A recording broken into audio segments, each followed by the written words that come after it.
Hola a todos, les habla Ricardo Serrano en una nueva nota para este canal de YouTube, Un Venezolano Informa, en la que tocaré un tema crucial para entender el actual escenario geopolítico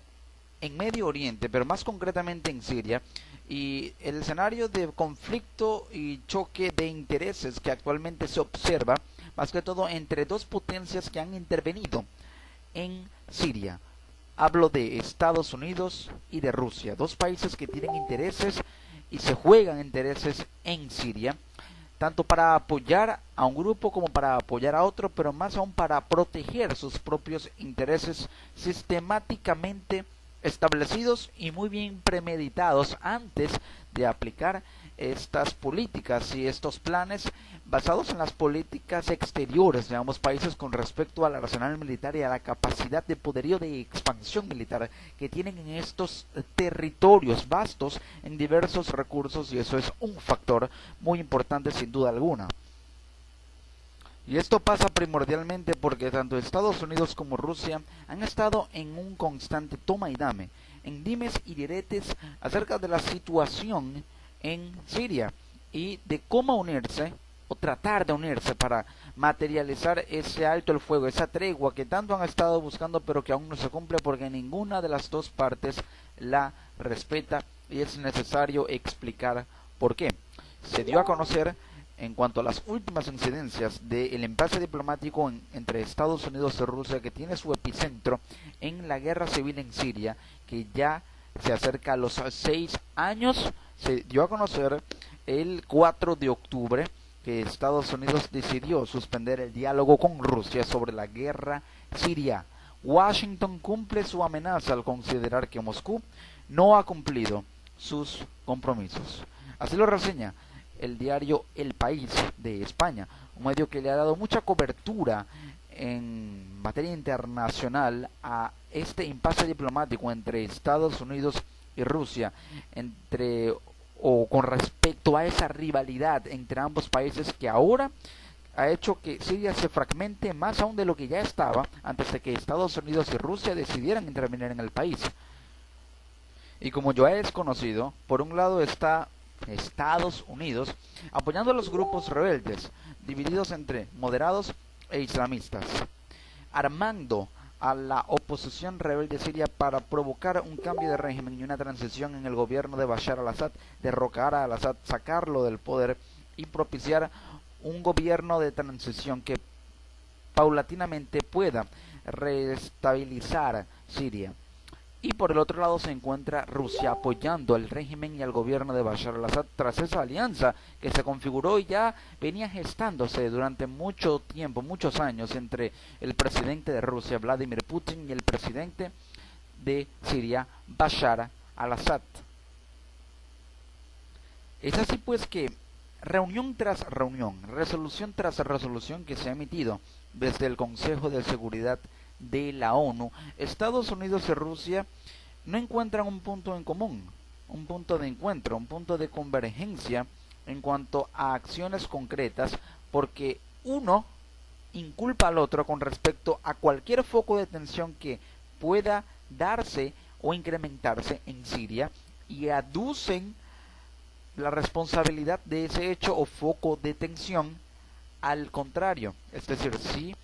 hay algún bombardeo en Alepo contra un hospital, contra zonas residenciales, Estados Unidos le recrimina a Rusia que ha atacado posesiones en zonas residenciales en Alepo, pero Rusia le recrimina a Estados Unidos que bombardeó un convoy con ayuda humanitaria de la ONU, y viceversa, y así se da en esa constante retórica de choque diplomático, lamentablemente. Pero, ¿qué informa el diario El País como medio internacional de primer orden que ha estado comunicando acerca de la situación entre Estados Unidos y Rusia en Siria, más allá incluso de la situación concreta en Siria? Estados Unidos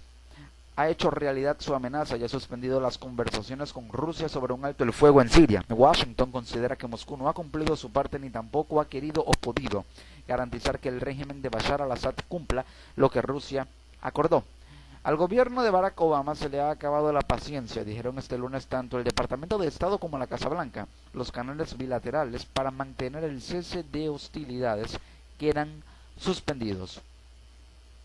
Ahora pues, ¿qué significa esto concretamente? Primero y principal, hay que entender que le garantizó Rusia al régimen de Bashar al-Assad, que puede cumplir Bashar al-Assad y su régimen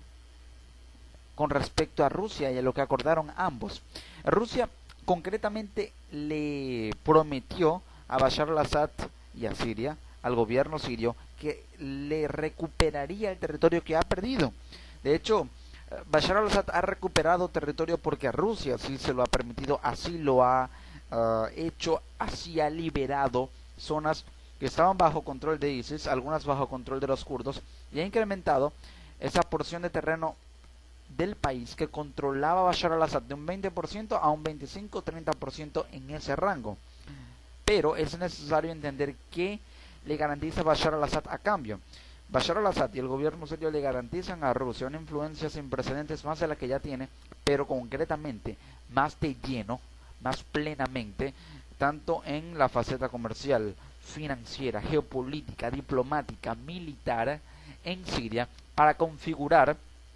una especie de triple alianza geopolítica, o lo que yo denomino personalmente un triángulo geopolítico entre Rusia, Irán y Siria. Tres aliados clave para la estabilidad armamentística y geopolítica del Medio Oriente, porque Rusia controla el petróleo y tiene un gran ejército, Irán tiene poderío nuclear y Siria es un foco de tensiones, es una especie de prisma del cual emanan focos de tensión exógenos, pero debido a una crisis endógena o interna. Es decir, la estabilidad del Medio Oriente depende de lo que ocurra en Siria y, en menor medida, pero no menos importante, en Irak. Rusia e Irán pueden garantizar esa estabilidad, y si Siria está bien, el Medio Oriente estará bien. Rusia es esa conexión entre Europa y Asia junto con Turquía, por más que se sigan acercando, pero Turquía es representante de la OTAN. Rusia se opone a la expansión de la OTAN y por ello busca aliarse con Irán y mantener esa unión con Siria para que puedan los tres juntos detener la expansión de la OTAN en el Medio Oriente, detener el expansionismo de Estados Unidos, poder reestabilizar el Medio Oriente y configurarlo a su jugada geopolítica y a su política exterior. Pero eso es algo que no le simpatiza, no le agrada mucho a Estados Unidos, y por eso no llega a un punto de convergencia concreto con Siria con respecto a lo que sucede y a qué puede hacerse para implementar y hacer que se cumpla y sea efectiva la tregua, el cese de hostilidades, el cese del fuego, alto el fuego en Siria, por parte de todos los grupos, excluyendo al Estado Islámico, que no está en tregua con nadie y no está en tregua con nadie porque es objeto o es un blanco que debe ser completamente execrado. Lo ha estado haciendo, pero aún no está erradicado ni extinto, mucho menos. Entonces, Estados Unidos suspendió la participación en los canales bilaterales con Rusia que fueron establecidos para mantener el cese de hostilidades. Además,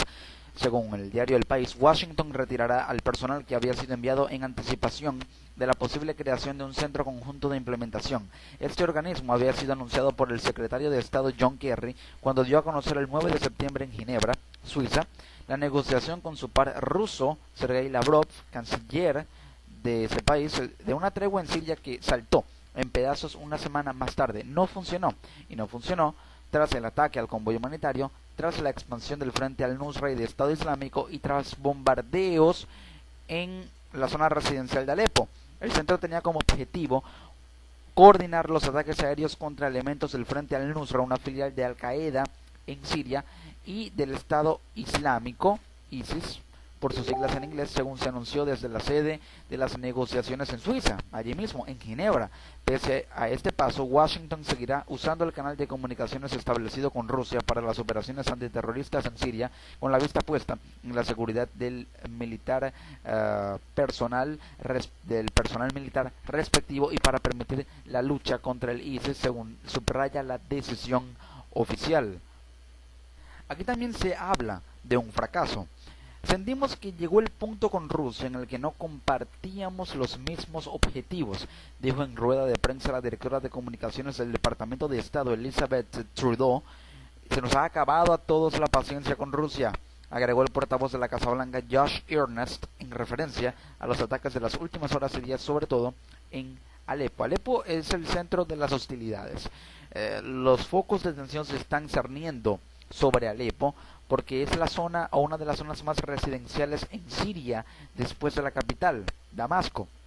Pero Estados Unidos alega que se le está acabando la paciencia con Rusia y que ya se le ha acabado, según el vocero del Departamento de Estado, vocero de la Casa Blanca, portavoz de la Casa Blanca, Josh Earnest.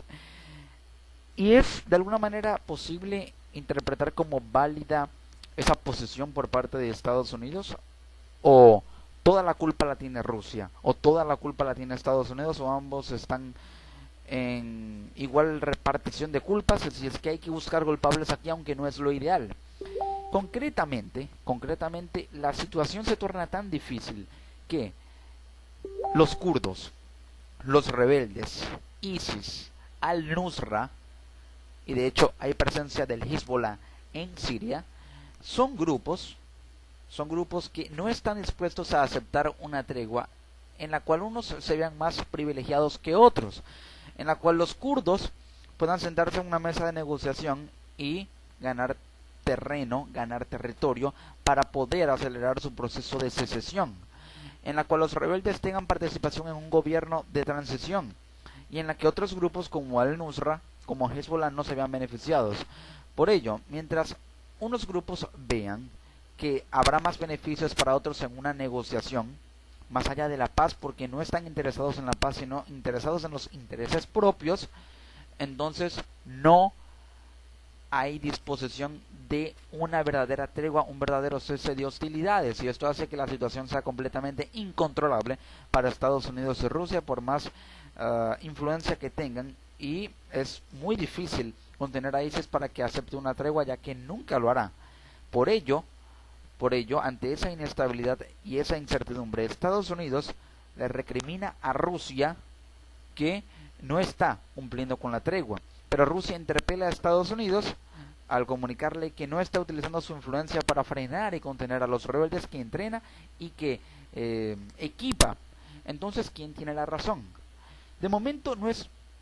tal vez el escenario más propicio para buscar quién pueda tener concretamente la razón. La respuesta rusa no se hizo esperar. El Ministerio de Relaciones Exteriores de Lavrov dijo que lamentaba la decisión estadounidense y acusó a Washington de intentar culpar a Moscú de sus propios fracasos en Siria. Según la portavoz de la Cancillería rusa, María Zakharova, Estados Unidos, después de fracasar a la hora de cumplir los acuerdos que ellos mismos, es decir, Washington, establecieron, están intentando responsabilizar a otros de este fracaso, según medios locales. El Ministerio de Exteriores ha manifestado este martes que Estados Unidos ha roto el diálogo por su falta de intención de separar a los yihadistas del resto de los grupos de oposición moderada, al tiempo que no emprendían acciones contra el Nusra, que seguía con sus sangrientos ataques. En Washington también se resistían a que lo hiciéramos nosotros, reza el comunicado difundido. Pero si Estados Unidos tiene la suficiente influencia como para separar a los yihadistas del resto de los grupos de oposición moderada, eso implicaría un esfuerzo extra por parte de Estados Unidos. ¿Por qué? Exactamente, o más específicamente, porque tendrían que identificar muy bien quiénes son los infiltrados yihadistas en el seno de la agrupación rebelde que ellos mismos entrenan y que podrían estar entrenando y equipando a yihadistas que se desvíen y armas que caigan en manos equivocadas, y a su vez Estados Unidos, al armar a los rebeldes, grupo en el cual hay yihadistas, estaría o está indirectamente armando a Estado Islámico, grupo contra el cual está combatiendo. Entonces pareciera un poco contradictorio, pero eso es lo que Estados Unidos debe hacer para que no se multiplique el Estado Islámico cuando lo siga combatiendo y lo siga bombardeando, pero se multiplica porque entrena a rebeldes, entre los cuales hay yihadistas infiltrados, e indirectamente equipa a Estado Islámico de Estados Unidos con esta política de entrenamiento a los grupos rebeldes islamistas y moderados, pero los islamistas son los que tienen mayor conexión y vínculo con los yihadistas, con los extremistas de Estado Islámico. Por ello, Rusia da una respuesta contundente, y en esto al parecer tiene razón. Pero Moscú se pregunta por qué Washington no se da prisa en separar a este grupo del resto de milicias antigubernamentales que respalda, cuando todos reconocen que se trata de una organización terrorista relacionada con Al-Qaeda. Probablemente Estados Unidos sabe muy bien que desvincular a los yihadistas de los rebeldes implica luchar contra Al-Qaeda cuando tiene de alguna manera el interés de mantener a Al-Qaeda a raya y lejos del territorio para acercarlo más a Irak y tener una justificación de su presencia aún existente militar en Irak. Y acusa al Nusra de aprovechar las treguas para reagruparse y rearmarse con ayuda estadounidense, es decir, cese el fuego para reorganizarse, reconfigurar su estrategia y aprovechar a los islamistas de ISIS que estén o que sean yihadistas dentro de los rebeldes para obtener las armas que se desvían a estos infiltrados y así se une con el Nusra porque combaten. Por ello, entonces es una tarea cada vez más difícil. Tenemos una impresión cada vez más fuerte de que Washington está dispuesto a pactar con el diablo y a aliarse con los terroristas con tal de cambiar el poder en Damasco, según subraya la diplomacia rusa. Rusia, entonces, si se puede interpretar así, alega que Estados Unidos está dispuesto a negociar con quien sea, independientemente de si es un enemigo o no, para buscar un escenario de implosión en el que, sabiendo que arma indirectamente a Estado Islámico, incrementar la tensión, incrementar la inestabilidad, la fragmentación, para aislar al régimen de Damasco con la expansión de los terroristas y luego de alguna manera disuadirlos una vez que ya se encuentre completamente aislado el régimen de Bashar al-Assad. Podría ser una estrategia que estaría manejando Estados Unidos, pero concretamente, ¿qué debe hacerse en Siria? ¿Qué deben hacer Estados Unidos y Rusia para que haya una verdadera tregua y deje de estar habiendo estos impases diplomáticos como este último en el que Estados Unidos suspendió el diálogo con Rusia sobre la guerra en Siria? Lo que Estados Unidos y Rusia deben hacer es implementar una política adecuada y apropiada. Y esa debe pasar porque tanto Estados Unidos como Rusia dejen de echarse la culpa el uno al otro sobre quién atacó posiciones del ejército sirio. Eso es un punto muy importante, algo que le recrimina Rusia a Estados Unidos, y quién atacó los convoys con ayuda humanitaria de la ONU. Lo ideal es que se establezca una zona exclusiva de contingencia con tropas binacionales ruso-estadounidenses en tierra, en conjunto con una zona aérea de sobrevuelo entre ambos países, es decir, entre ambas potencias, Estados Unidos y Rusia, para vigilar a los rebeldes y a los kurdos y así disuadirlos de atacarse mutuamente, y también al gobierno. Tanto Rusia como Estados Unidos deben usar su influencia diplomática para persuadir al régimen de Damasco. Puede que Rusia con respecto al régimen de Damasco y Estados Unidos con respecto a los rebeldes de no atacar a los kurdos, y Rusia al régimen de Damasco de no atacar a los rebeldes y a los kurdos. Ambos deben posicionar tropas especiales en cada depósito y almacén de armas en Alepo, Homs, Damasco, Deir el-Zor y Raqqa, ciudades importantes de Siria. Asimismo, ubicar otro lote de tropas ruso-americanas en las rutas de transporte de armas de ambos grupos, tanto de Estado Islámico como de los rebeldes, que podría cortar el flujo de artillería que se desvía a manos de Estado Islámico, y de esa forma podría reducirse su aprovisionamiento y financiamiento. Es imprescindible entender que las tensiones bajarán cuando Estados Unidos y Rusia trabajen en conjunto para implementar un dispositivo militar de vigilancia por tierra y aire y de bloqueo por tierra a las rutas de armas y sus depósitos, así como la apertura simultánea de canales humanitarios en el centro de las zonas que podrían someter a régimen de contingencia por la periferia para contener y aislar a los rebeldes, a los kurdos y a ISIS, para luego atacar a ISIS por aire y frenar a los dos primeros por tierra en un radio de acción de al menos 3 kilómetros lejos del acceso de convoys humanitarios con comida, medicinas, agua e insumos por parte de la ONU para los desplazados civiles. De igual manera, y extrayendo puntos importantes que se hablaron y se tocaron en la última reunión del Consejo de Seguridad de la ONU, paralela y posterior a la Asamblea General de la Organización de las Naciones Unidas en Nueva York este año 2016, donde se trató el conflicto en Siria, lo que allí se habló fue primordial. ¿Por qué? Fundamental, porque se planteó la propuesta de extraer a los civiles sin muertes, extraer a los terroristas sin muertes de civiles y mantener un corredor para que los luchadores salgan de Alepo Oriental. Es decir, mantener el corredor implica que debe de alguna manera concentrarse a los civiles en zonas especiales de contingencia, 3 kilómetros por lo menos, cuando menos, lejos del acceso de convoyes humanitarios, para allí poder rodear a ISIS por la periferia y luego de haberlos contenido y aislarlos o haberlos aislados, atacarlos directamente, pero manteniendo el corredor humanitario, un corredor de salida para que los luchadores se salgan de Alepo Oriental. Asimismo, mantener una lucha larga calle por calle en Alepo. Esa sería la solución militar que allí se planteó, pero por ahora la solución debe ser tanto humanitaria como militar, es decir, aislar y concentrar a los civiles en zonas especiales de contingencia lejos de las zonas de combate. Esto, en pocas palabras, implica alejar y extraer a los civiles de las zonas residenciales y de los hospitales temporalmente. Asimismo, dejar de hacer declaraciones sin seguimiento, volver a lanzar y aplicar la cesación de hostilidades con asistencia de los copresidentes. Asimismo, también destrabar el bloqueo a los convoys humanitarios, es decir, la cesación de hostilidades, implementando el dispositivo militar de inspección y el Consejo Especial de Implementación del Cese al Fuego implica vigilar el cese al fuego, pero que esa vigilancia sea completamente equipada y adiestrada en convenciones bilaterales entre Estados Unidos y Rusia, asegurar la entrega humanitaria vigilando y escoltando a los convoys de la ONU, también aplicar un mecanismo de vigilancia al cese de hostilidades, un punto que ya toqué, proteger e incrementar los suministros de agua en Alepo, manteniendo en contingencia también el corredor humanitario, limitar los vetos consecutivos de Rusia en el Consejo de Seguridad para que por lo menos haya un punto de convergencia y deje de estar habiendo esos roces diplomáticos entre Estados Unidos y Rusia en el Consejo de Seguridad.